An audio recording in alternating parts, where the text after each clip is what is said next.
itu diambil darah dikutipnya oleh di fasilitas kesehatan melalui yang bidan ya. Kemudian sampelnya dikirim langsung ke Sarjito melalui pos kan. Berapa hari umurnya Bu? Mau sampai 2 hari. Oh 2 hari sih. Pokoknya habis lahir langsung diambil. Jadi makanya kami perlu hari kedua. Oh hari kedua.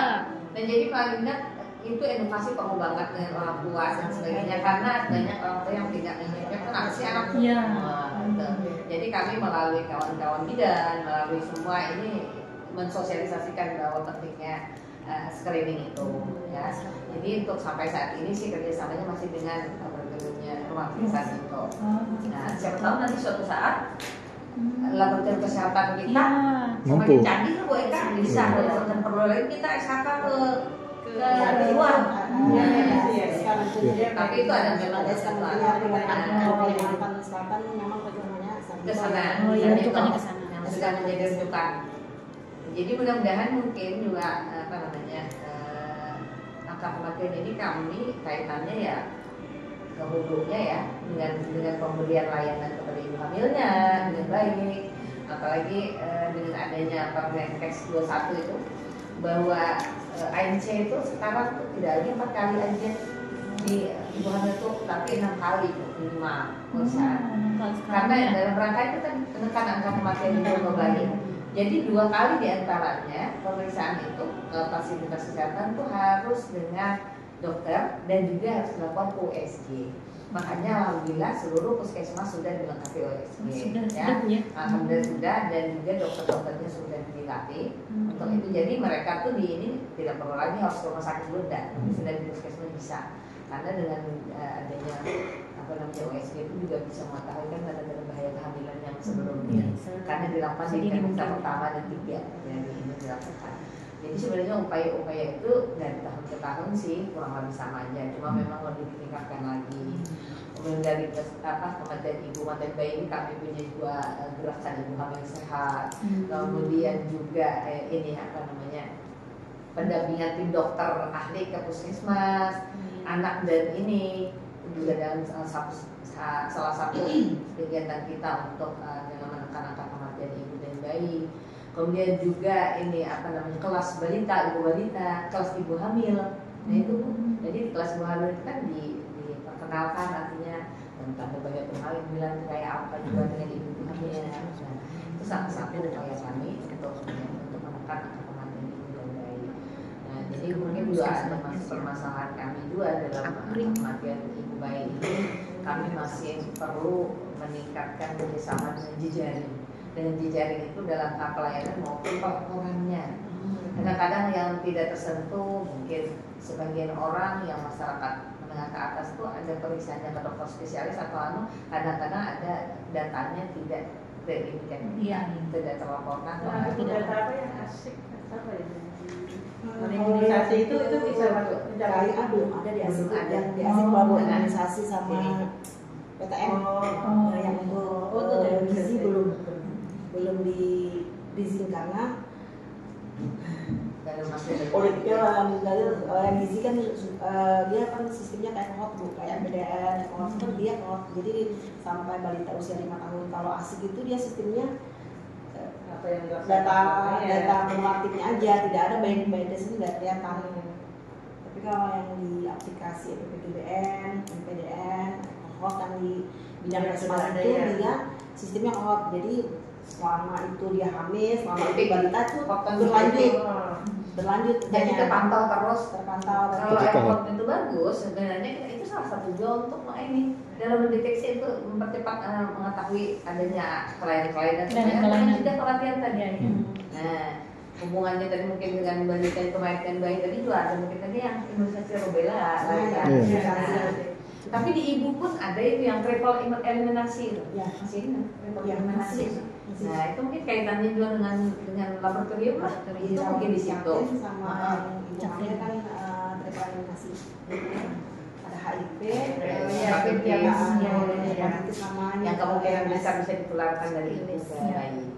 Jadi itu kan juga sering dilakukan. Jadi memang sudah lama sih triple eliminasi itu, cuman ya tetap aja kita perlu ini kan Kenapa? Kadang-kadang orang juga kenapa sih perlu banyaknya pemeriksaan itu. Nah, kalau kita ada edukasi yang ini juga kepada ini. Nah, mungkin secara sepintas itu kami nanti mungkin bisa ditambahkan oleh kasihnya langsung. Jadi intinya alhamdulillah sih kalau Banjar Baru untuk kematian ini masih di bawah ininya untuk ibu. Tapi untuk bayi kami dari target yang ini, walaupun itu secara nasional sih di bawah pastilah.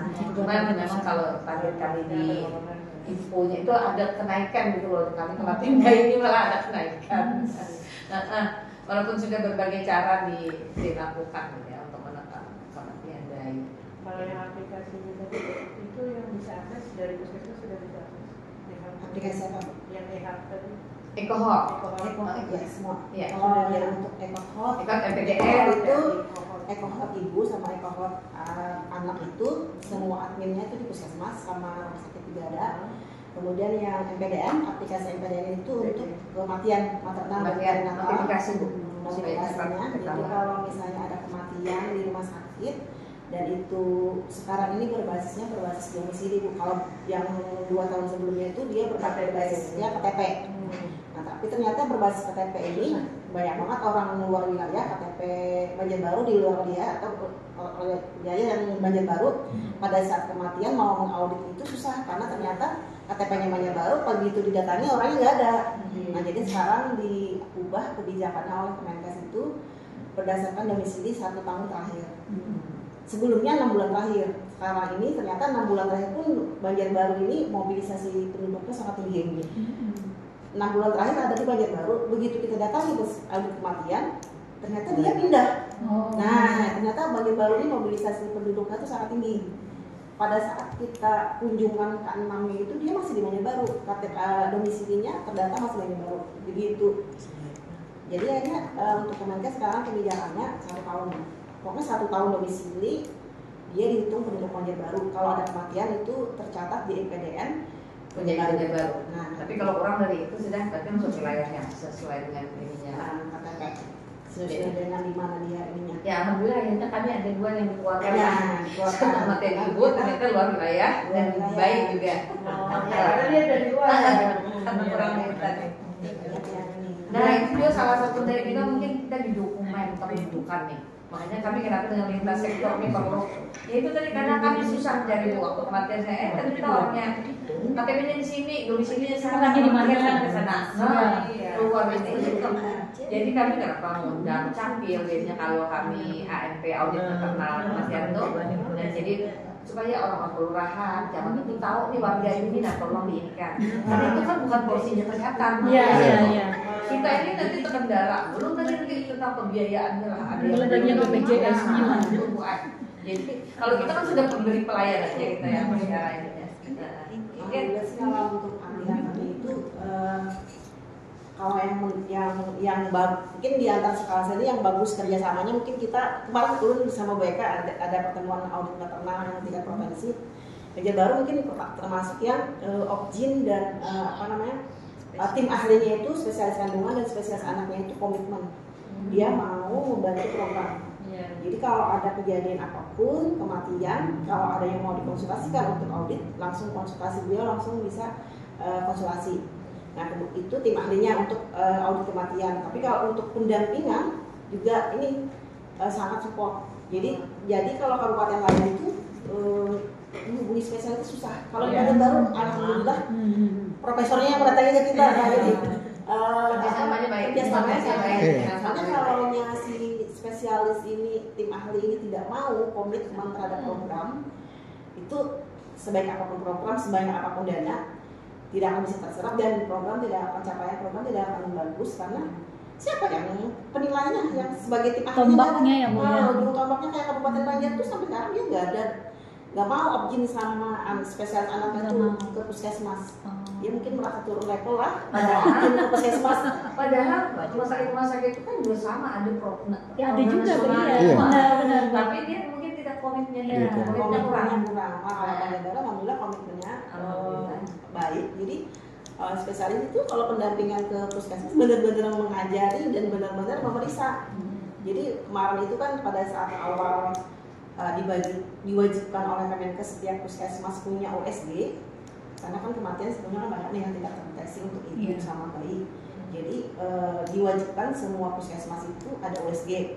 Jadi semua membuat proposal untuk permintaan USG. Nah, USG-nya ada, dokternya tidak terlatih. Iya, dokternya tidak terlatih. Karena kita ada pendampingan, akhirnya OSG dipakai oleh si Opjin. Tapi kemudian kita usulkan pelatihan. Nah, jadi setiap dokter kita itu sudah terlatih OSG.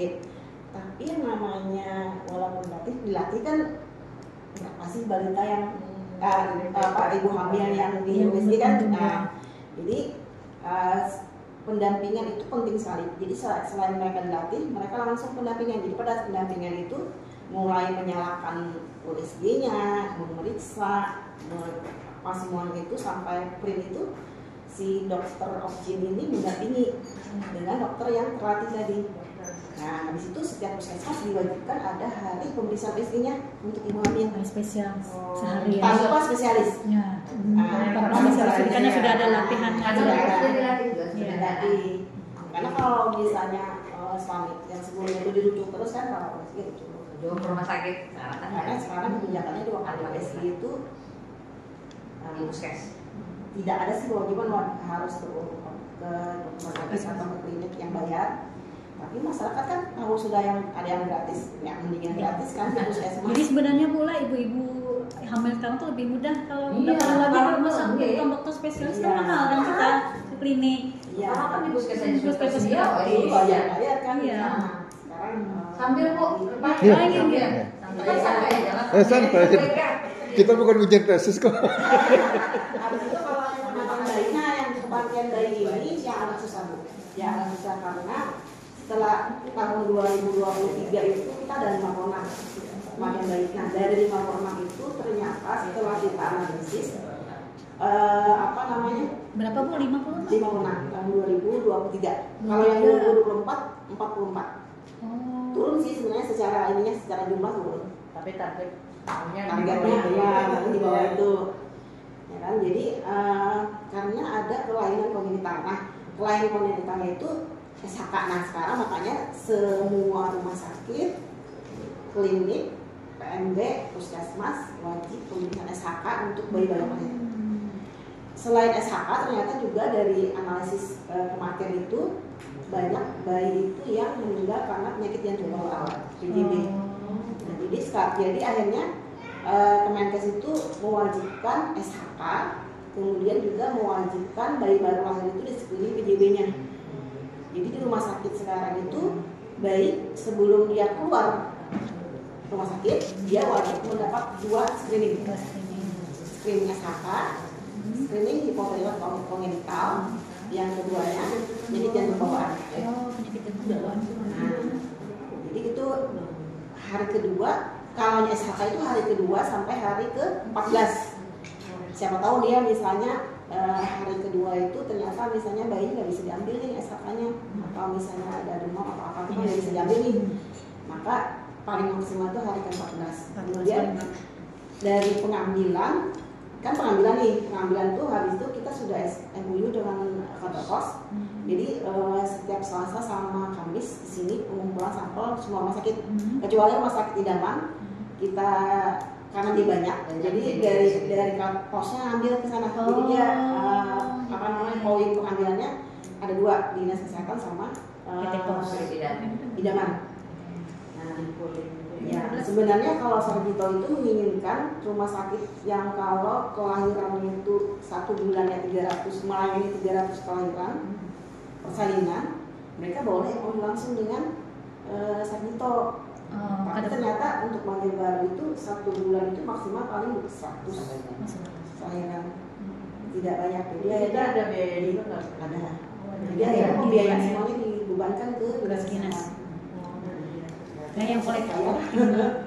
Rumah sakit itu kaya cuman karena secara peraturan porsinya dia yang ada. saingannya itu di bawah 300 per bulan itu jadi apanya?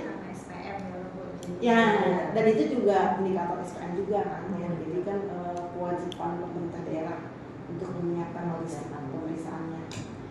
Jadi untuk SHK alhamdulillah bagus. Kemudian yang masih jadi kendala ini yang PJB. Nah, ternyata untuk rumah sakit idaman itu tahu nih tim ahli untuk spesialis anak tuh kematian tertinggi untuk Banjarbaru itu memang tertingginya itu adalah penyakit jantung bawaan. Jadi dia persalinnya di rumah sakit, pulang ke rumah hari kedua, hari ketiga biasanya biru atau dia sesak napas kayak apa ya? Asfiksia. Iya, asfiksianya itu di rumah. Nah ternyata itu karena pada saat dia keluar rumah sakit di hari kedua itu tidak mendapatkan screening penyakit jantung bawaan. Nah jadi sekarang di rumah sakit itu kita lakukan, kemudian juga puskesmas juga ada.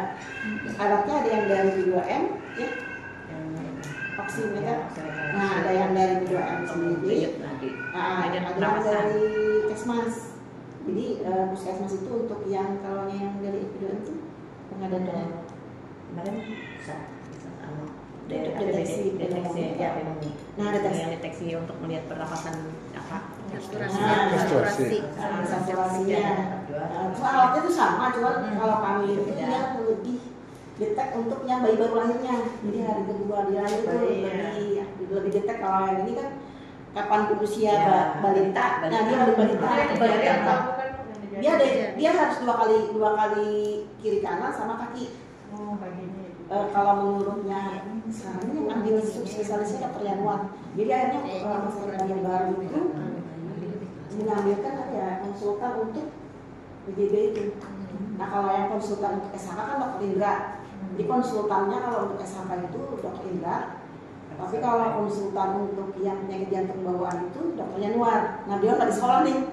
Lagi ngambil apa istilahnya ya, konsultannya itu. Biologi mungkin. Ya itu yang ambil khusus yang penyakit jantung bawaan untuk bayi.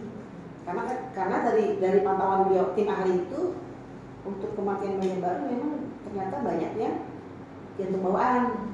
Nah jadi dokter ini tertarik untuk telah mengambil itu spesialis konsultannya.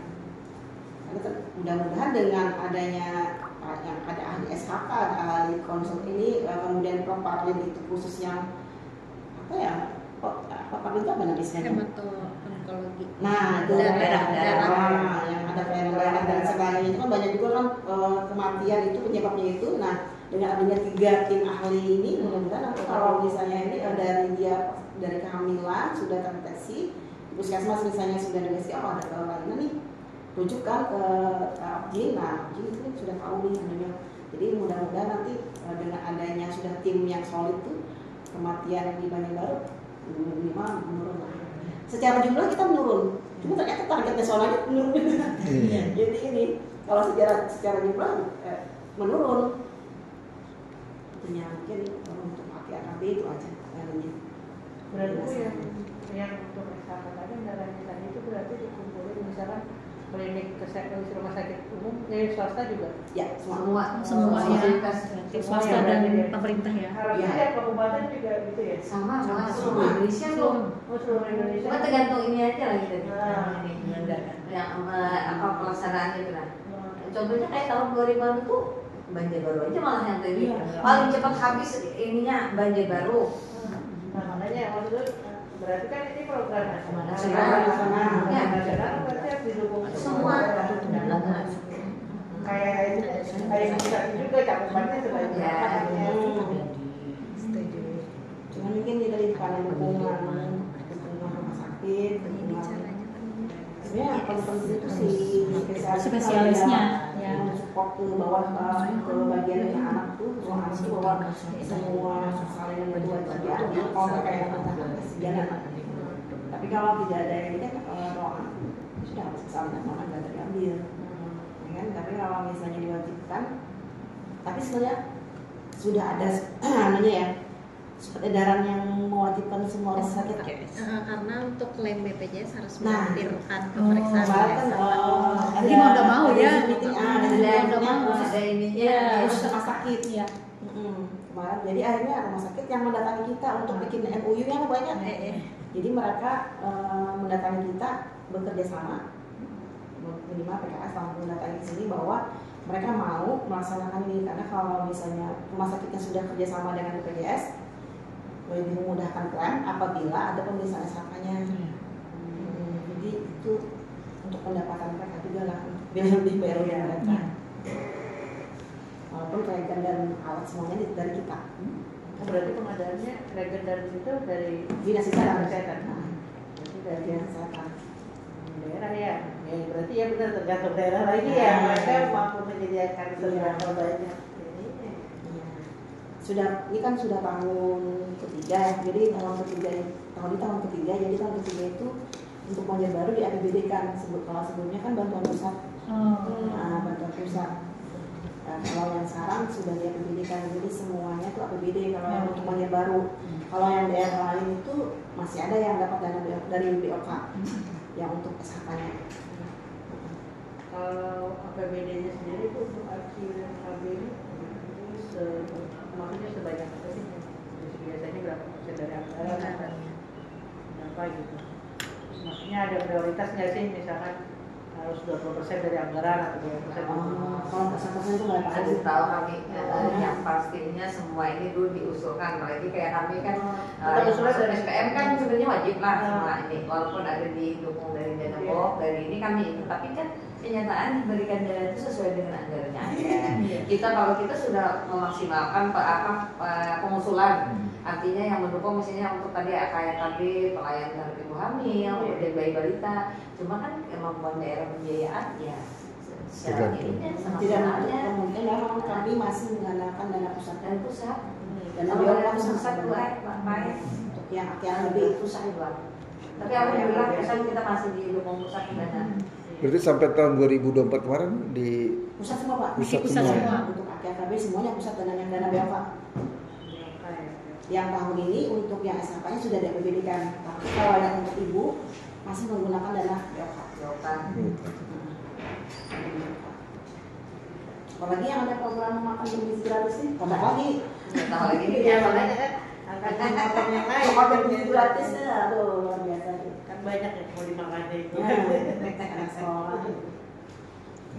Oh iya, tambahannya untuk yang AKKB itu yang pendukungnya itu ada PMT berbahan makanan lokal untuk ibu hamil kek. PMT ya Bu? Ya, PMT berbahan lokal itu juga dari dana BOK. Jadi ibu hamil pada saat pemeriksaan K1 sampai K6 itu ibu hamil yang ditemukan ada keknya kurang energi produknya itu, maka diberikan PMT berbahan lokal. Jadi kayak kesempatan kudapan yang untuk meningkatkan ininya berat badan mereka. Ya berbentuk kayak semacam ada yang sekarang Banjarbaru sama Barangan untuk tahun ini pemberian tablet tambah darahnya itu selain TTD tablet tambah darah yang program ada namanya MMS multi micronutrient supplement. Nah jadi Banjarbaru sama Barangan yang dijadikan percontohan untuk Kalimantan Selatan untuk yang MMS ada juga rasanya ada asam Suplemen ya. suplemen. Kayak tablet tambah darah tapi ditambah komposisinya. Ya ditambah. Jadi untuk ibu hamil yang anemia, HB-nya kurang dari 11, dia selain daripada dapat TTD, dapat MMS.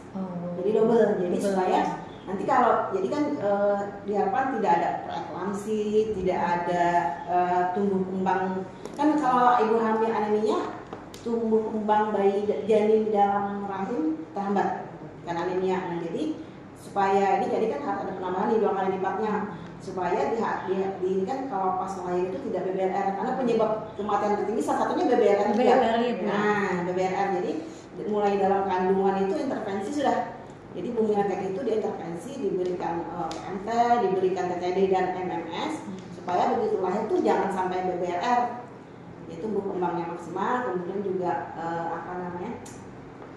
tidak lahir prematur, jadi supaya kalimat sih menurunkan AKKB dan stunting sih sebenarnya MMS ini ya.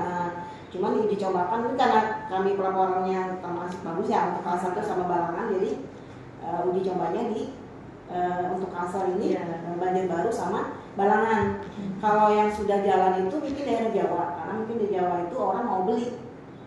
Mungkin daya belinya tinggi, jadi kan kalau yang kayak di Jogja kemarin launchingnya di Jogja itu masyarakat itu dia mungkin daya belinya tinggi lah, jadi tidak gratis, bayar Kalau kita kan gratis. Gratis.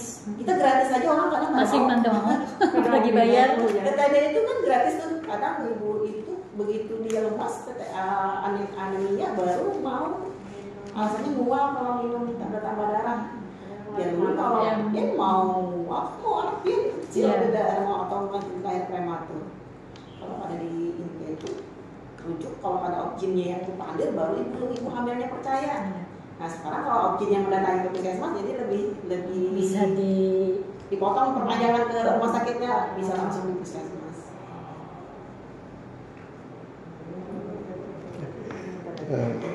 Terima kasih Bu Maulida. Tadi kita sudah tentang AKW, kita lanjut ke HIP Bu ya. Kita pertanyaan mungkin yang sederhana kita mulai dulu. Ini kan lokalisasi kita tutup nih. Lokalisasi kan kita tutup. Kami sebenarnya ingin tahu sih tren kasus seperti pertama ya. Setelah lokalisasi tutup, karena ini jadi tantangan terbaru kan untuk memantau kasus ini. Jadi kami ingin tahu apa sih yang dilakukan oleh teman-teman dari dinas ya untuk mengatasi ini memang hal yang urgen gitu ya. Kalau disatukan lokalisasi tidak gampang, tapi ketika ditutup ini gimana gitu ya. Jadi fenomena gunung es. Mungkin itu dulu pertanyaan yang ingin saya sampaikan Bu. Terima kasih untuk waktu kami mungkin sedikit menginformasikan program. Minum sambil pertanyaan tadi. Silakan, Pak. Santai kok.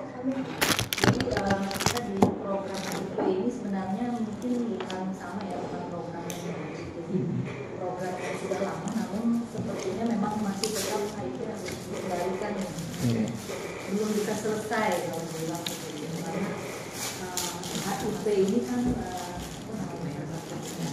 yang kalau bilang ada stigmanya seperti ini. Ya kan stigmanya itu kan bahwa biasanya orang yang nakal. kalau memang sebenarnya seperti itu. Kalaupun ada yang tidak menyanukan itu hanya sedikit. Sedikit setelah seperti apa namanya yang putih kan itu.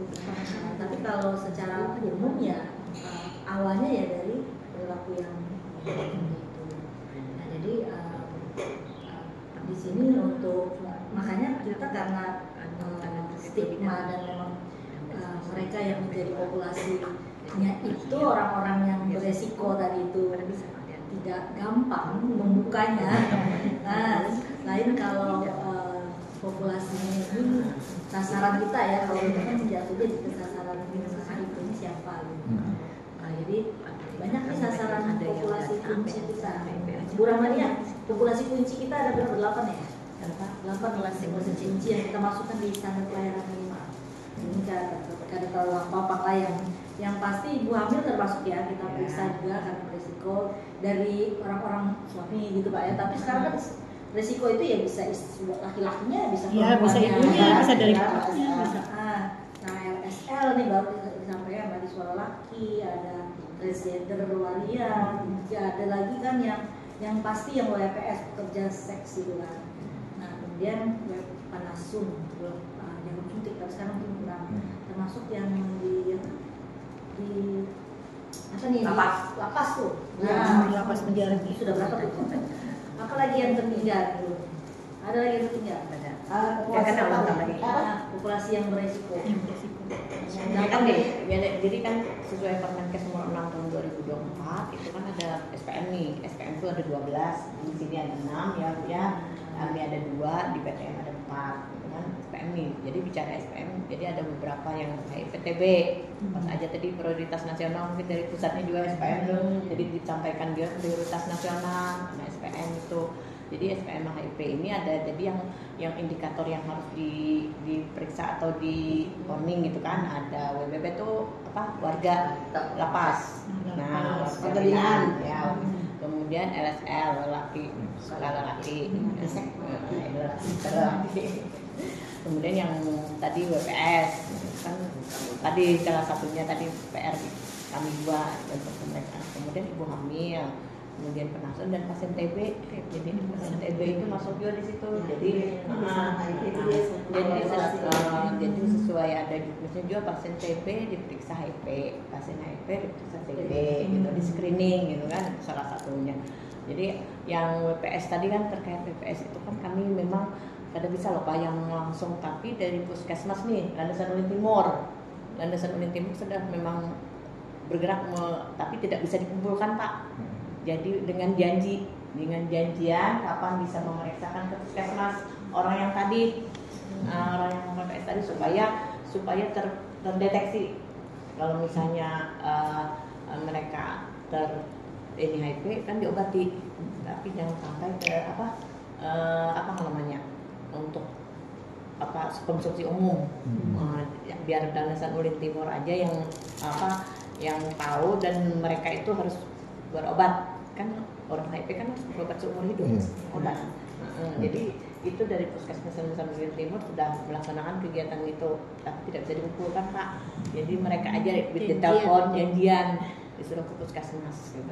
Nah itu salah satu. Jadi ini ke HIV ini ada perubahan sebenarnya semenjak itu tadi lokalisasi sudah tidak boleh lagi legal ya kan. Nah jadi kemarin kita ada kasus juga nih Pak, kasus kejadian yang memang kalau bilang sensitivitas untuk HIV ini kan nggak gampang setelah tidak ada lokalisasi. Pada saat ada lokalisasi dulu, program HIV kita itu ada pemeriksaan di sana secara rutin. Karena kalau kita bukan melegalkan mereka untuk bertransaksi, tidak, kita hanya mengendalikan HIV-nya. Tapi kan kalau orang yang pandangannya terbatas, maksudnya sempit, kita sepertinya orang kesehatan mendukung. Padahal tidak seperti itu, Bu. Nah, jadi kita kemarin Pak memakai kondom. Oh iya. Nah, dikira kita ya, jadi kayaknya dengan perubahan itu artinya kita sendiri tidak gampang lagi sebenarnya. Karena itu tadi karena serba santuk jalur orang itu serba salah bekerjanya. Nah sebenarnya kita kemarin tuh berrahasiaan juga Pak, berstrategi juga bagaimana caranya supaya kita bisa meriksa. Jadi sebenarnya Pak di situasi di sana pun tidak sebenarnya memang masih nggak bisa ditutup mata juga. masih gitu loh Pak. Tidak bisa diambil kesimpulan. Nah, apalagi secara resmi memang ditutup dikembalikan, tapi ulun pikir dulu jadi karena ulun lawas sekarang pas ulun datang sih sebulan pas filmnya ke kelurahan ya kayak kecamatan pas mau kita perencanaan menanam kalinya masih ada masih di sebelah situ, jadi dia kebutuhannya ada masih jauh. Lalu kita kayak apa nih caranya kita memeriksa? Nah, waktu itu kita bikin strategi mau pemeriksaan secara umum. Kita kan ada pemeriksaan screening, screening kita nih ada yang usia produktif untuk PTN. Kalau itu kan orang nggak ada stigma. Nggak stigma. Jadi kita nyambil Bu ya. Iya, kita nyambil. Tapi ya itu. Nah, kadang-kadang kita di luar perkiraan terekspos lah ke wartawan gitu. Nah, wartawan itu jadi bulan-bulanan mereka. Mereka kan nggak tahu urusan, mereka ekspos. Nah, terekspos lah pemerintah itu masih ada orang-orangnya itu kan pakaian mereka itu kelihatan Bu. Jika mereka tuh pakaiannya ada terlalu seksi lah, mungkin kada kelihatan bahwa itu orang. Atau pakai jilbab dulu pergi sana. Itu nggak bisa orang tuh kada kalau disuruh berpakaian seperti itu dulu mungkin ulun melihat di tabuk. Nah, itu panderan yang harus buat karena ulun melihat bedanya orang kita itu dia perilaku malah susah juga jauh nih. Namanya menjual barang kan ada simpulnya kayak gitu. Iya toh, pakaian kan ada maunya pasti sih mau tua orangnya tua sudah itu tetap juga kayak itu pakaian. Jadi kita tidak astagfirullahaladzim. Ya kan buat kita yang sudah tua-tuanya harusnya ya sudahlah. Tapi kan bagi mereka makinnya kelamaan 40 tahun ke atas kira-kira susah juga. Nah jadi kami saya dulu pernah mengelola IP. Jadi masih ada Pak siapa tuh kemarin yang mengelola dulu tuh? Siapa sih dulu aku lupa. RT-nya. Keinginannya masih seperti yang dulu. Jadi kita bisa ya kami keinginan mereka. Nah, itu tadi Pak yang akhirnya terjadi wartawan tadi jadi bulan-bulan wartawan akhirnya semuanya kena imbas karena kan itu lagi nggak boleh kan. Akhirnya diberitakan di koran bahwa masih ada kejadian di situ. Pembiaran jadinya. Pemerintah kota jadi pembiaran. Nah, akhirnya kan semua yang terkait di situ termasuk Satpol PP yang harusnya menjalankan perda itu itu dianggap tidak pernah Tidak. melakukan itu. Akhirnya tadi kami tuh memang mau meriksa kesehatannya aja, akhirnya ditangkapin Pak. Ditangkapin ya, kami yang janjian dengan orang di dalam, kami yang dianggap sengaja gitu loh. Iya, Sengaja melakukan lah istilahnya. bikin dia supaya mereka akhirnya ditangkap. lama tuh kayaknya puskes dengan kami kali 2 belum ya, kita kali 2 belum mau sudah yang sudah terjadi. Nah ini pelan-pelan kemarin berubah lagi, kita pendekatan aja tetap juga seperti itu, tapi nggak bisa lagi yang terlalu formal banget. Sifatnya bagaimana pendekatan persuasif yang paling nyaman. Mungkin ada kegiatan dari sini atau mereka melakukan pendekatan mau ke puskes. Jadi kalau HIV ini seninya agak lumayan tinggi juga sih, karena sasarannya sudah terang-terang bisa di.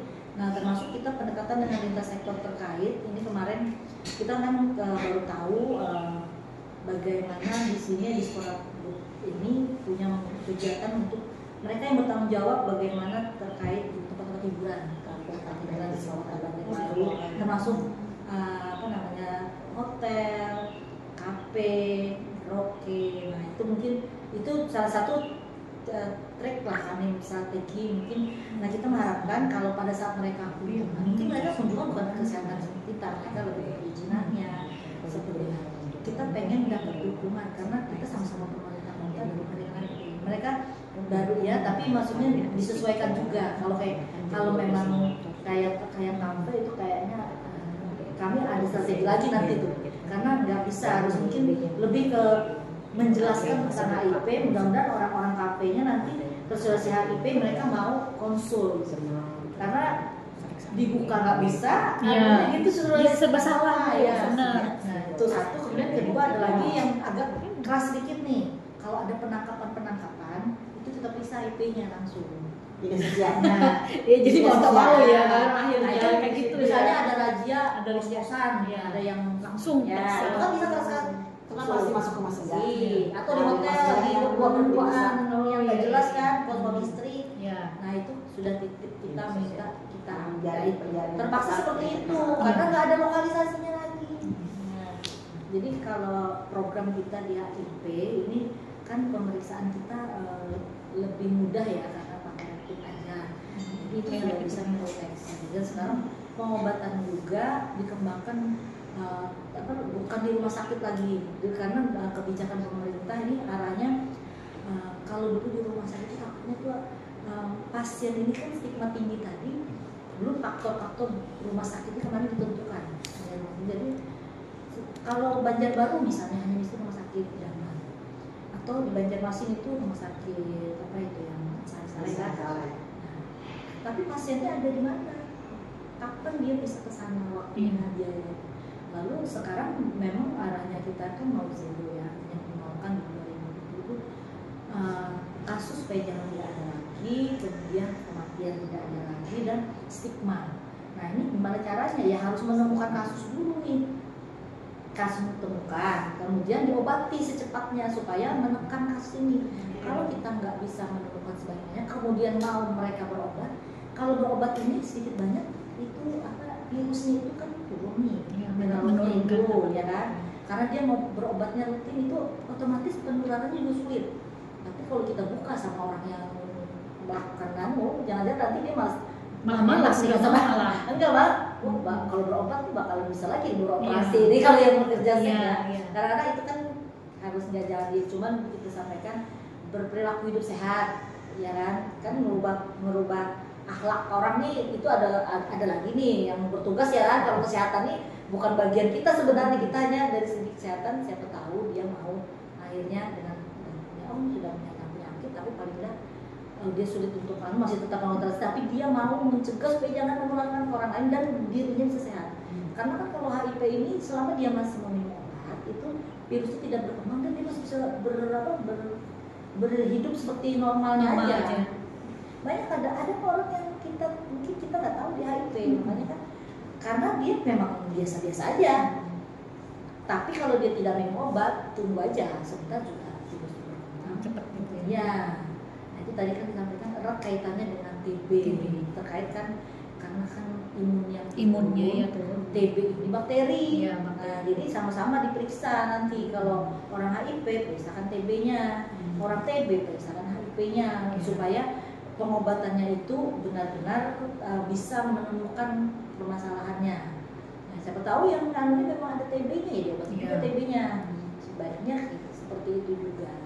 Nah, kalau di HIV jadi kita memang ada seni-seni juga Pak untuk pengendalian HIV dan tidak mudah, benar-benar tidak mudah.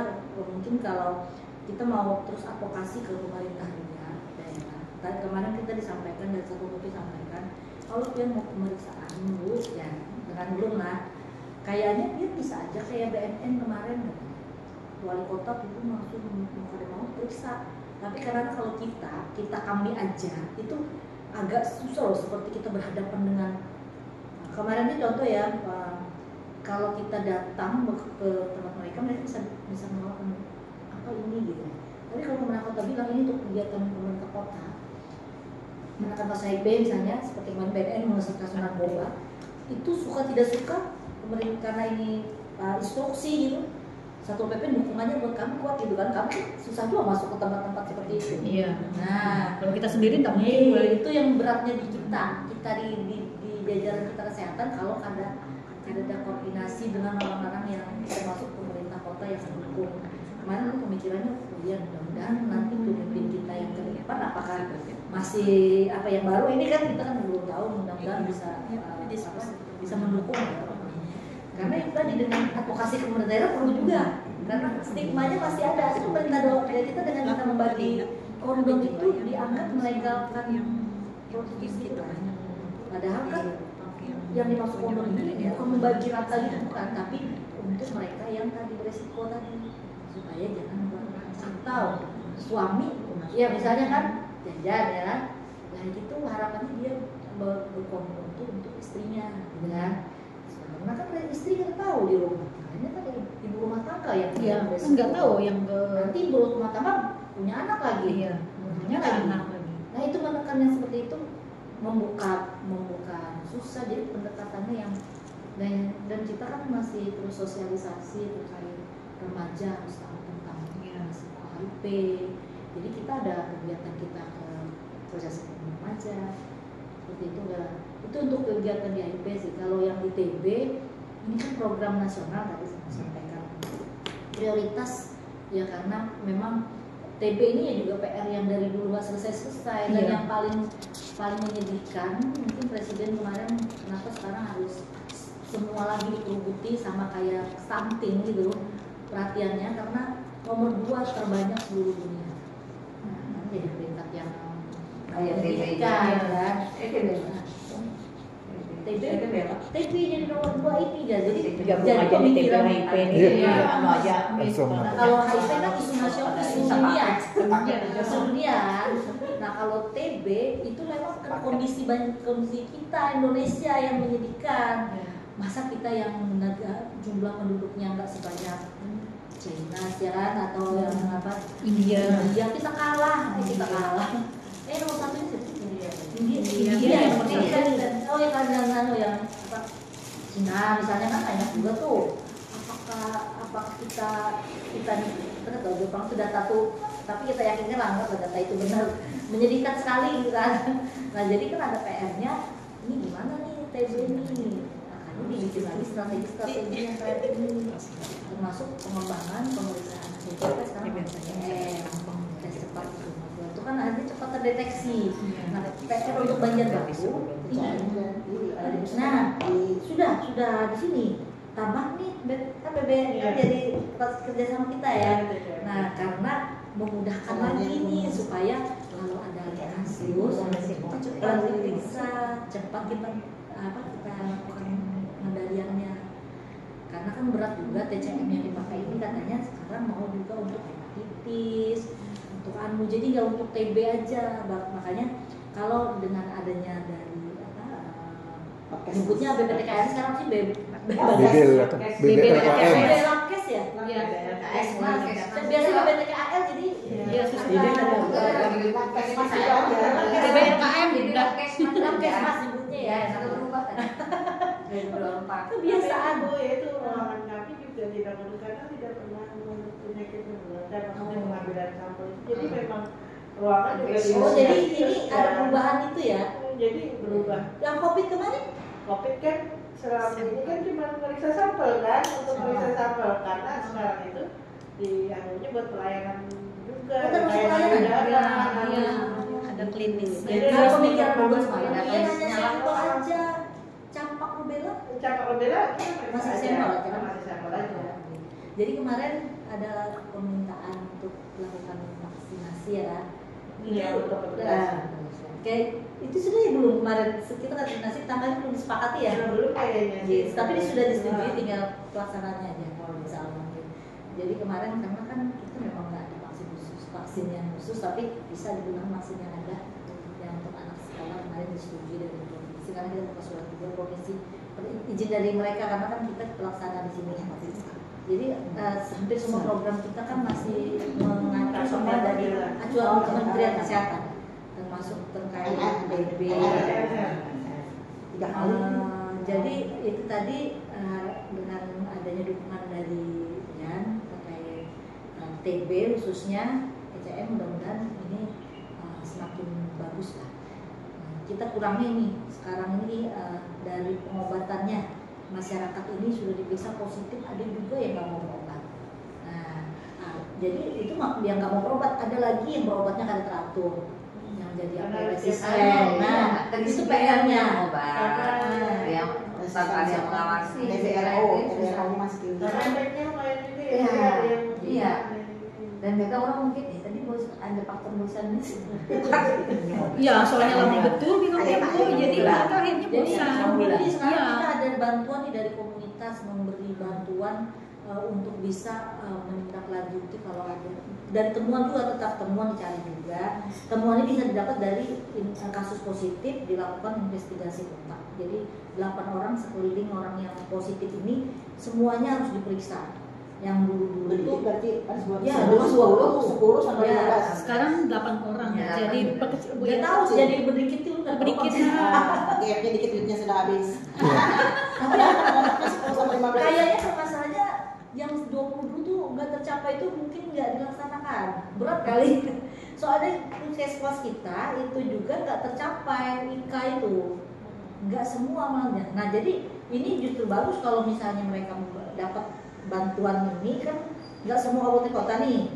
Yang 4 kalau nggak salah kemarin termasuk kita Banjarbaru yang tahun 2025 untuk kegiatan mereka yang nanti membantu kita kotak yang positif itu ditindaklanjuti, kemudian nanti setelah tidak langsung kan yang positifnya harus berobat, terus nanti kalau yang positif jadi mungkin lebih ke dari pendekatan persuasif juga kan stigma ada juga untuk TB ya, stigmanya ini masih makanya kan apa ya kita mungkin sama-sama mengingatkan pada teman-teman komunitas nih walaupun kita tahu misinya kan pengen tapi ya karena stigma yang masih tinggi itulah kayaknya perlu sensitivitasnya harus tinggi juga, jangan sampai orang malu ya lah ini. Tapi sekarang stigmanya memang harus dirubah juga ke masyarakat juga kita tanamkan, jangan sampai stigmanya itu masih tetap seperti yang dulu, harusnya dirubah sih bahwa kan TB ini sebenarnya sama penyakit yang lain.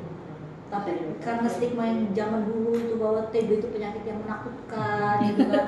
Sepertinya kalau orang sudah kena TB itu orang itu kayak kurang bisa menjaga diri misalnya kan. Padahal kan yang kena ya bisa orang kaya, orang miskin, orang ya kan. Tapi kan terkait perilaku, bukan perilaku sih maksudnya keadaan kondisi situasi. Ya kan kita kan ada bakteri misalnya di ruangan ini tanpa sengaja kita lagi lemah. Nah, apakah kita berperilaku tidak baik? Iya. Apakah kita tidak sehat? Iya. Apakah jadi kita tidak artinya stigma itu harus dihilangkan siapapun bisa aja. Nah, mungkin dari tubuh yang Nah itu yang PR-nya untuk TB. Jadi dukungan kita mau kemarin juga sudah membuat punya kopi TB nih untuk koalisi dari organisasi profesi. Jadi semua profesi kemudian ada satu jejaring itu penguatan kita. Kalau TB semua sih ya penyakit yang kita di Banjarbaru nih bukan Yankesnya ada di kalau pelayanan kan Yankes nih.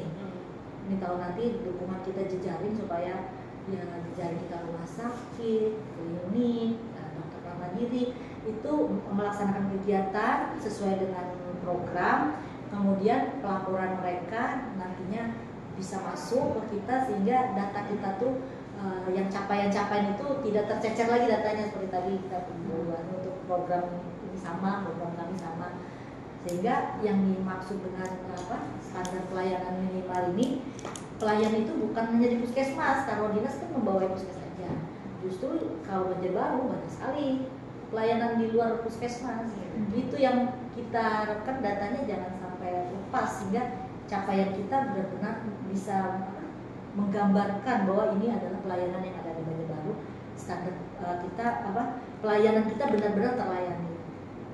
Jadi terlayani semua, bukan berarti kita cuma ngambil data Banjarbaru, kesannya Banjarbaru belum bisa sampai SPM-nya. Padahal pelayanan kita kan bukan hanya puskesmas. Jadi penguatan di jaring.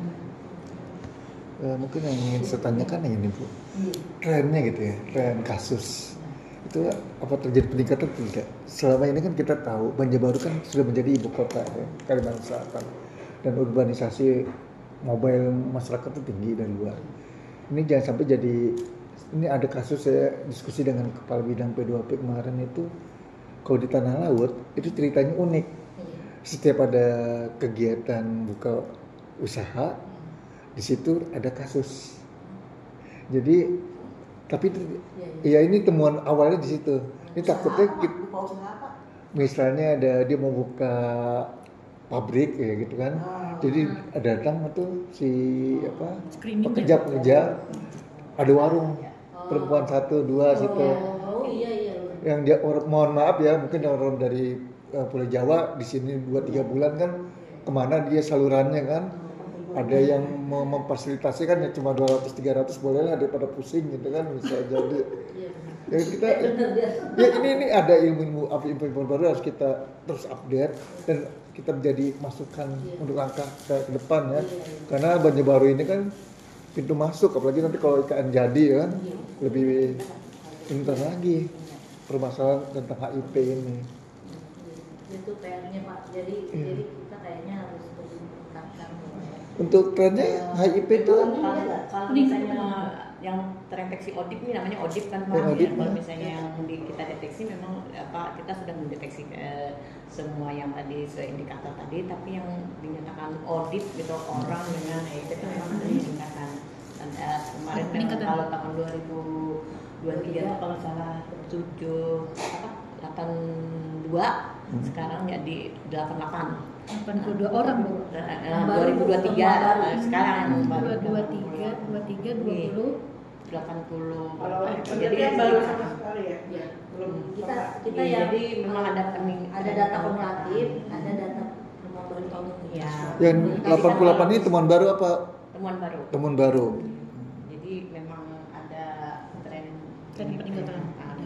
Lawan kan HIP ini memang tadi disampaikan memang susah lupa. Jadi kayak misalnya kayak kemarin mau meriksa yang WPS contohnya tadi yang warung-warung Jablay. Nah di daerah remang daerah yang kan masih agak susah nih, masih berkoordinasi dengan lintas sektor yang seperti itu.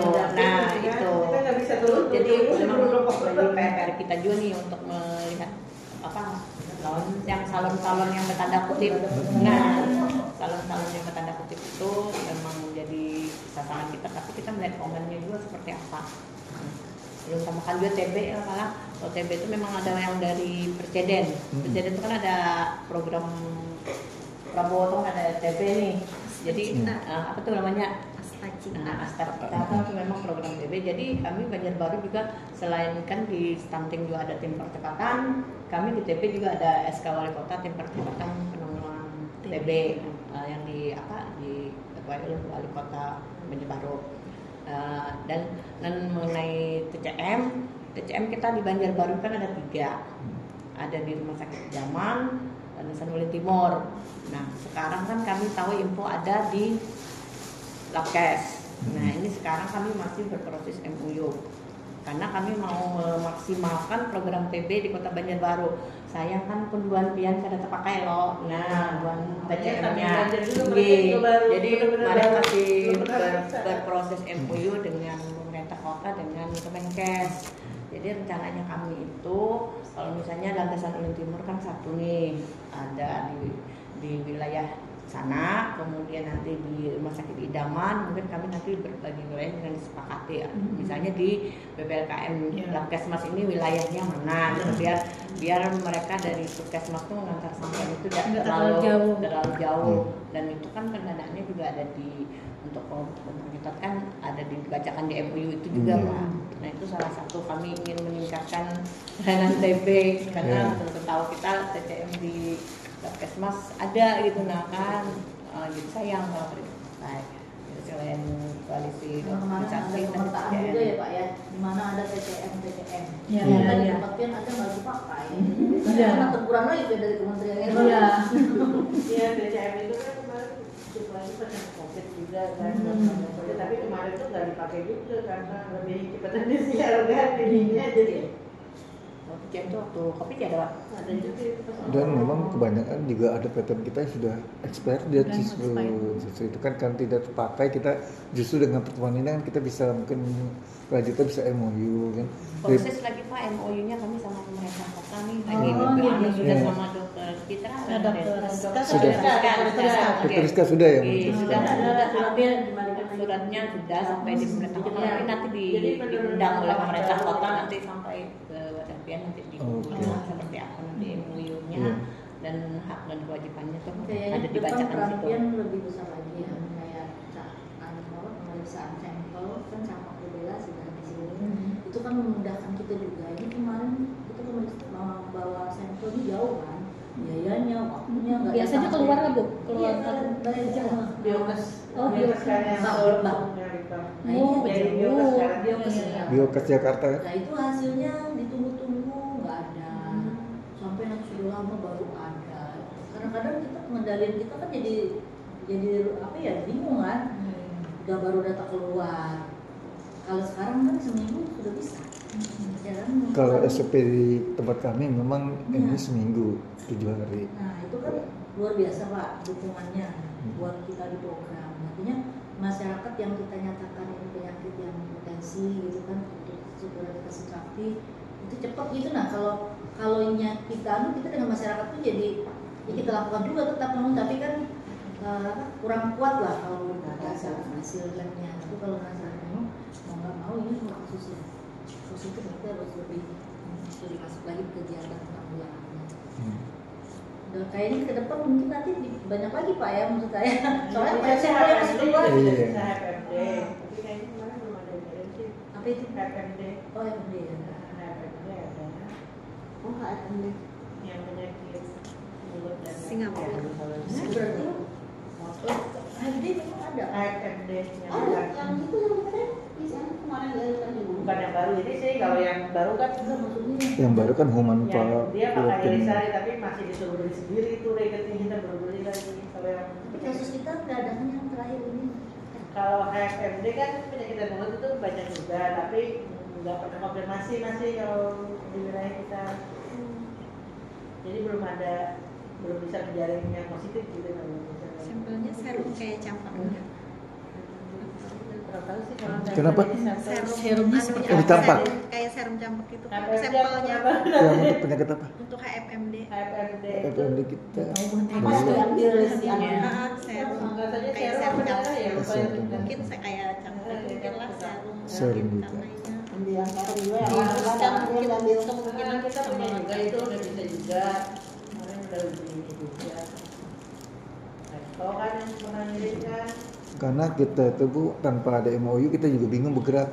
Iya, Kita benar. sudah menyiapkan regennya, ternyata pernah kan kami dari tahun kemarin itu kita sudah siapkan dari regennya, ternyata dari Banjarbaru tidak mengirimkan sampelnya. Itu apa tuh Pak? Itu apa itu Ica? Apa tuh, Pak? Kalau kita tahu, iya. jadi kita tahu kan ada Mungkin apa tidak ada pengetahuan apa-apa mungkin kita tahu apa yang apa aja mungkin Kalau dia yang positif itu dalam 3 hari harus periksa ulang. Periksa ulang ke lab rujukan. Nah, lab rujukan yang kedua ini boleh di lab swasta, ada dibolehkan di lab swasta. Biasanya kami ke lab tahun atau ke ini. Bolehkan bisa. Rujukan. Dia kalau lab tahun itu dia konsultannya ya Dr. Indra. Jadi dari kalau yang jadi pemeriksaan sampel tahap satunya ke Santo, kalau ada yang positif 1x24 jam dia balik ke kita, habis itu kita jemput si bayi lagi, kita ambil bawa ke lab lagi rujukan yang kedua, kalau positif langsung rujuk ke Dr. Indra untuk pengobatan. Karena dia harus langsung, kalau bayi itu kurang dari 28 hari itu dia langsung pengobatan, itu tidak akan kecacatan permanen. Jadi dia sama seperti bayi normal lainnya. Tapi kalau lewat, kalau dia lewat 28 hari baru terdeteksi, itu biasanya sudah ini tumbuh kembangnya pasti dia ada cacat sama retardasi mental, disabilitas mental. Karena efeknya itu kalau SHK ini disabilitas mental, retardasi mental. Apa istilahnya ya buat mereka? Kalau yang SHK itu yang Keterbelakangan sedikit gitu. lah ya enggak kita Keterbelakangan gitu. Hipotiroid. Itu juga hipotiroid pada bayinya. Pendek, dia Ada yang retardasi mirip mental gitu. dia kayak mukanya tuh kayak tua tuh. Oh, Nah, mukanya kayak tua gitu. kayak tua gitu tuh itu. Oh, itu namanya. Hipotiroid. Tumbuh kembangnya dia pada saat bayi sampai usia 3 bulan itu dia gemuk, dia panjang badannya ini, tapi begitu dia 3 bulan itu dia stuck. Oh, Dia pada mulai 3 bulan nggak ada perkembangan badannya tidak lagi. bertambah, habis itu tingginya tidak bertambah. Dia usianya bertambah tua, tapi bukan dia bisa lebih tua usianya itu dibanding kayak usia bayi Dengan biasa, usianya. dia kayak tua gitu. seperti yang di video-video itu ya, lihat. Kasus tiroid. Itu satu yang positif. Nah, satu positif itu kemarin itu orang Papua, mahasiswa Papua, dia kuliah di sini. Oh, ada Bu di sini, Bu. Ya, banyak orang mahasiswa banyak. Papua, NTB banyak di Enggak yang sini. dia sakain bayi ini. Yang positif. Yang positif. Dia mahasiswa Papua, sudah menikah siri mungkin ya, menikah siri. Jadi dia ini melahirkan, tapi dia mau pertolongan misalnya susah karena dia secara dokumentasinya dia mahasiswa, dia Iya. tidak berkeluarga, tapi dia hamil. Karena dia nikah siri sama mahasiswa Papua. Ternyata anaknya itu pada saat dia persalinannya dia duduk di klinik Nirwana di Dr. Ranang. Karena kan diambil SHK, nah terdeteksi positif. Itu kan yang datangin ya. Nah, karena dia itu bilang menikah ketika kadang nikah. Karena nggak bisa diceritakan juga ya. Karena susah loh. Kecuali dia mau masukin tanpa. Karena kalau dia sudah positif tuh dia seumur hidupnya kan harus pengobatan. Dia harus ada data niknya dan itunya nggak ada Nah, kan? dia masukkan ke anaknya Kecuali siapa? dia masukin ke mamanya aja. Kalau bisa membuktikan. Jadi susah kami dalam hal untuk pengobatannya. Karena membuktikan itu. Jadi akhirnya kemarin itu didatangi Dr. Indra.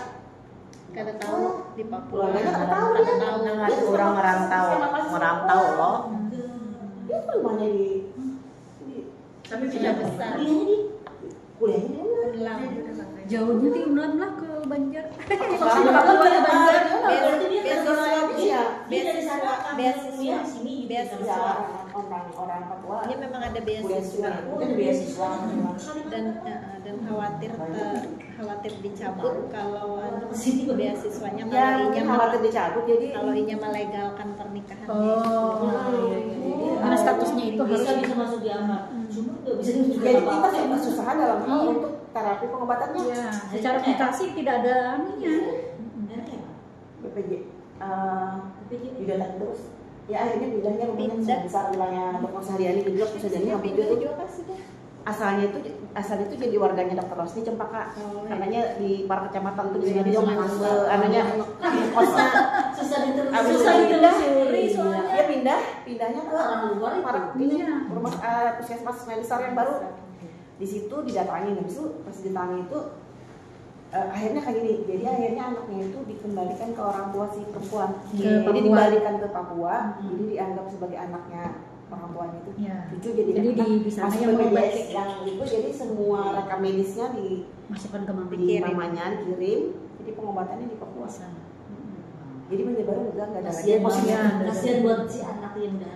Tapi untuk pelaporannya menyebar ya mau Pelaporannya pada saat dia positif penyebar baru. Jadi Penyebar. di nasional itu penyebar satu.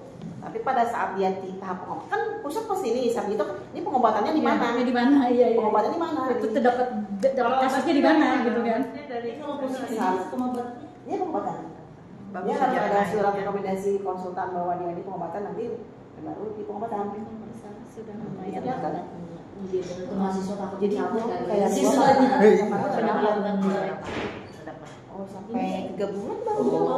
Kalau 25 Ada pokoknya di atas kan ada 28 hari itu sudah Sudah terlambat. Ini yang kanker. Sudah ada kan kita ini dari kementerian yang mengarahkan kerjasama. Jadi anggarannya dari pusat juga. Apa bu itu? Kanker. leher rahim ya? Leher rahim? DNA. Leher rahim kan? Jadi memang sudah disediakan. Sudah kan termasuk perencanaan anggarannya. Usaha apa kamu? Nah, Melalui IFA kan? Vaksin. pakaian regen. HPP. Oh HPP. Ini anak apa? Iya mau Kemana-mana. HPP. Kalau SD kan ada program nasional imunisasi HPP untuk kelas 5, kelas 6, SMP, SMA kan. Nah, tapi ternyata ini ada apa tadi? HPP-nya untuk masyarakat. Iya. Oh, kita boleh. Bebas dong berarti kalau masalah. Karena sebelumnya kan ada Pak. aja dulu. Soalnya sudah disiapkan. Ini sebagai masukan aja. Ya. Di mana di Banjar itu YLKI itu